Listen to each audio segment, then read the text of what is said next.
महानतम सम्राटों में से एक सम्राट अशोक ने कभी सपने में भी नहीं सोचा होगा कि उनके जाने के सैकड़ों साल बाद भारत देश के किसी राज्य में उनकी कथित जाति पर सियासत होगी।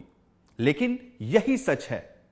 बिहार के घोर जातिवादी नेताओं ने वो कर दिखाया जो आज तक इतिहासकार भी नहीं कर पाए। बिहार को गर्त में ले जा चुके यहां के नेताओं ने सिर्फ जाति ही नहीं बल्कि सम्राट अशोक की जन्मतिथि का भी पता लगा लिया है। क्या आपने कभी कहीं पढ़ा लिखा या देखा सम्राट अशोक कुशवाहा? नहीं ना। लेकिन बिहार में सम्राट अशोक अब कुशवाहा नाम से ही जाने जा रहे।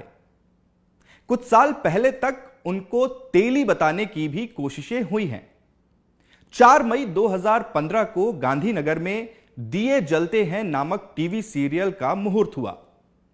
उस कार्यक्रम में प्रधानमंत्री के भाई सोम भाई मोदी भी शामिल थे, मुख्य अतिथि थे। सीरियल के निर्माता ने घोषित किया कि इस सीरियल के जरिए तेली जाति के गौरवपूर्ण इतिहास को प्रदर्शित किया जाएगा। चंद्रगुप्त मौर्य और सम्राट अशोक से लेकर नरेंद्र मोदी तक तेली समुदाय से आए। इसका उनके पास पूरा सबूत है, ऐसा उन्होंने दावा किया। लेकिन कुशवाहा समाज ने सम्राट अशोक की विरासत पर पहला हक अपना जताया। वो तो गनीमत है कि अभी तक किसी दूसरी जाति ने सम्राट अशोक पर अपना दावा नहीं ठोका है। 22 मई 2015 को नई दिल्ली में रामधारी सिंह दिनकर की कृतियों के स्वर्ण जयंती समारोह में प्रधानमंत्री नरेंद्र मोदी ने सार्वजनिक रूप से यह अपील की थी कि बिहार के लोग जातिवाद से ऊपर उठें। इस तारीख से पहले और बाद में न जाने कितने ही ऐसे मौके आए जब खुद बीजेपी ने जातियों के नाम पर बैठकें, रैलियां और तमाम दूसरे आयोजन किए। हालांकि एक समय ऐसा भी था जब दक्षिणपंथी नेता जातीय रैलियों का विरोध करते थे। आपको याद दिला दें कि 4 मार्च 1994 को पूर्णिया में बजरंग दल के तत्कालीन राष्ट्रीय अध्यक्ष और बाद में बीजेपी से सांसद बने विनय कटियार ने कहा था कि सद्भाव के लिए जाति आधारित रैलियों पर प्रतिबंध लगाया जाना जरूरी है। ऐसी रैलियों से समाज में भेदभाव और टकराव में बढ़ोतरी होगी। लेकिन यह वो समय था जब बिहार जातिगत संघर्ष की आग में जल रहा था और विरोधी पार्टियों की जातीय समीकरण बिहार में बीजेपी के राजनीतिक विकास में बाधा बन रही थी। लेकिन समय बदला और देखिए ना, जब बिहार धार्मिक हिंसा की आग में जल रहा था, जब बिहार के सासाराम और नालंदा में हिंसक भीड़ सब कुछ जला देने और बर्बाद करने पर आमादा होकर सड़कों पर घूम रही थी, उस दौरान बिहार के नवादा में अमित शाह पूरे लाव लश्कर के साथ सम्राट अशोक की जयंती मनाने पहुंचे थे। तस्वीरें आपके सामने हैं। जयंती तो सिर्फ बहाना है, मकसद कुशवाहा वोटरों को रिझाना है। और सिर्फ बीजेपी ही क्यों, नीतीश कुमार की जेडीयू समेत कई दूसरे दल भी अब खुलकर सम्राट अशोक के नाम पर कुशवाहा वोट बैंक की राजनीति करने में लगे हुए हैं। कुछ दिनों पहले ही नीतीश कुमार और फिर उपेंद्र कुशवाहा ने भी सम्राट अशोक की जयंती मनाकर कुशवाहा वोटरों को साधने की पूरी कोशिश की। जो काम पहले जातीय संगठन किया करते थे, वो अब राजनीतिक दल कर रहे। अमित शाह से लेकर नीतीश कुमार तक की ये सारी कोशिशें 2024 लोकसभा और फिर 2025 विधानसभा चुनाव के लिए ही हैं। इसकी जड़ में जाते हैं तो आपको यह समझना जरूरी हो जाता है कि बिहार के ओबीसी समाज में यादवों के बाद सबसे ज्यादा संख्या कुशवाहा जाति के लोगों की ही है। बिहार में यादवों की आबादी करीब 15% है। ओबीसी समाज में इसके बाद नंबर आता है कुशवाहा वोटरों का, जो करीब 9% है। सालों की मेहनत के बाद भी बीजेपी यादव वोटरों को पूरी तरह अपने पाले में खींचने में नाकाम रही है। बिहार में तेजस्वी यादव के राजनीतिक उभार के बाद यादव वोट बैंक फिलहाल आरजेडी के साथ मजबूती से खड़ा दिख रहा है। बीजेपी ने पिछले लोकसभा चुनाव में बिहार की 40 में से 39 सीटों पर जीत हासिल की थी। वोट प्रतिशत भी महागठबंधन से कहीं ज्यादा था, लेकिन अब हालात बदल चुके हैं। नीतीश कुमार बीजेपी का साथ छोड़कर अब महागठबंधन का दामन थाम चुके हैं। रामविलास पासवान की एलजेपी में भी दो फाड़ हो चुका है। चाचा पशुपति पारस तो बीजेपी के साथ दिख रहे हैं, लेकिन फिलहाल चिराग पासवान के बारे में कुछ भी नहीं कहा जा सकता। कुल मिलाकर आगामी लोकसभा चुनाव 2025 में बीजेपी के लिए बिहार में अपना प्रदर्शन दोहराना काफी मुश्किल दिख रहा है। वोट प्रतिशत के साथ ही सीटों में भी भारी कमी हो सकती है। बीजेपी के सूत्रों का कहना है कि इसी नुकसान की भरपाई के लिए बीजेपी नए वोटरों को अपने साथ जोड़ना चाहती है, जिसमें फिलहाल कुशवाहा वोटर सबसे मुफीद नजर आ रहे हैं। आप सोच रहे होंगे ऐसा क्यों? तो इसकी एक वजह है।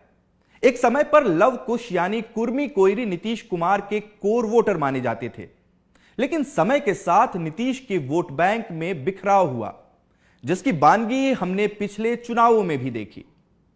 कुर्मी जाति से आने वाले आरसीपी सिंह और कुशवाहा जाति के उपेंद्र कुशवाहा भी नीतीश का साथ छोड़ चुके हैं।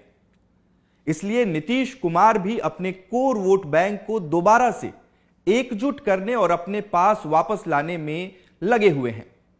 इसलिए फिलहाल बिहार की पूरी राजनीति कुशवाहा की धुरी के इर्द गिर्द ही घूम रही है। इसका अंदाजा इसी बात से लगा सकते हैं कि राज्य के दो बड़े दलों यानी बीजेपी और जेडीयू के मौजूदा प्रदेश अध्यक्ष कुशवाहा जाति से ही आते हैं। आलम तो यह है कि उपेंद्र कुशवाहा के जेडीयू से जाने के बाद बतौर डैमेज कंट्रोल जेडीयू के केंद्रीय संगठन में 5 और राज्य संगठन में प्रदेश अध्यक्ष उमेश कुशवाहा समेत कुशवाहा जाति के दर्जनों लोगों को जगह दी गई।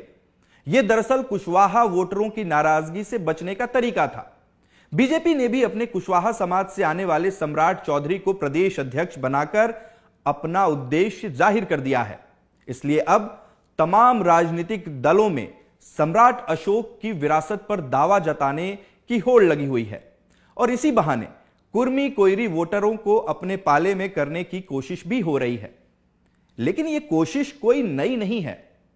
साल 2015 में जब नीतीश कुमार लालू यादव के साथ जाकर महागठबंधन में शामिल हुए थे, कथित जानकारों से मिलकर सलाह लेकर सम्राट अशोक की जन्मतिथि खुद ही तय की और तब से हर साल सम्राट अशोक की जयंती राजकीय स्तर पर मनाई जा रही है। अब भला बीजेपी कैसे पीछे रहती? तो बिहार बीजेपी के नेताओं ने साल 2018 में ही सम्राट अशोक की तुलना प्रधानमंत्री नरेंद्र मोदी से कर दी।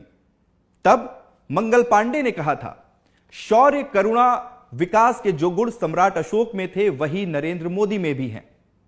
जानकार मानते हैं कि बिहार में सालों से चल रही पिछड़ों की राजनीति में भी ओबीसी में दूसरा सबसे बड़ा ब्लॉक होने के बावजूद कुशवाहा जाति को कुछ खास राजनीतिक प्रतिनिधित्व नहीं मिल पाया।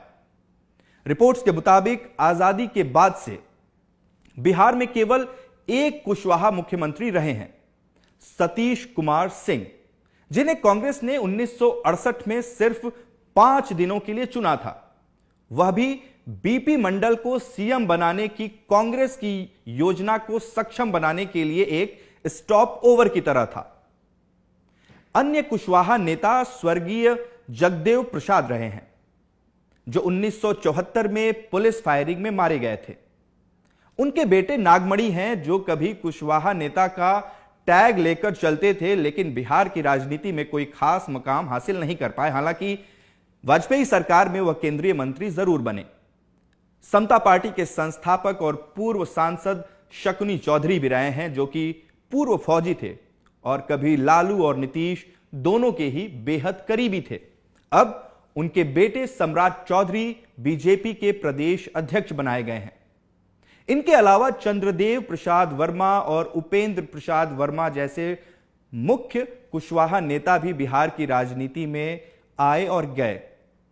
फिलहाल उपेंद्र कुशवाहा कुछ समय पहले तक नीतीश कुमार का उत्तराधिकारी उन्हें माना जा रहा था, लेकिन नीतीश कुमार ने जिस तरीके से बीजेपी से अलग होने के बाद तेजस्वी यादव को प्रमोट करना शुरू किया, उपेंद्र कुशवाहा का उत्तराधिकारी बनने का सपना चकनाचूर हो गया और वो जेडीयू से अलग हो गए। और ऐसे में फिलहाल कुशवाहा समाज के सामने एक बार फिर संशय की स्थिति बनी हुई है। और बीजेपी ने तो सम्राट चौधरी को प्रदेश अध्यक्ष बनाकर कुशवाहा समाज के सामने एक विकल्प देने की कोशिश की है। लेकिन इन सबके इतर सम्राट अशोक को जातीय बंधन में बांधना इतिहासकारों को रास नहीं आ रहा। बिहार को जातीयता के गर्त में लेकर जा चुके नेता तो सुधरने से रहे। इसलिए आप जनता की जिम्मेदारी बनती है कि वो अपने नेताओं के इस जातीय राजनीति का प्रतिकार करें और बिहार को आगे बढ़ाने में अपना सकारात्मक सहयोग करें। धन्यवाद।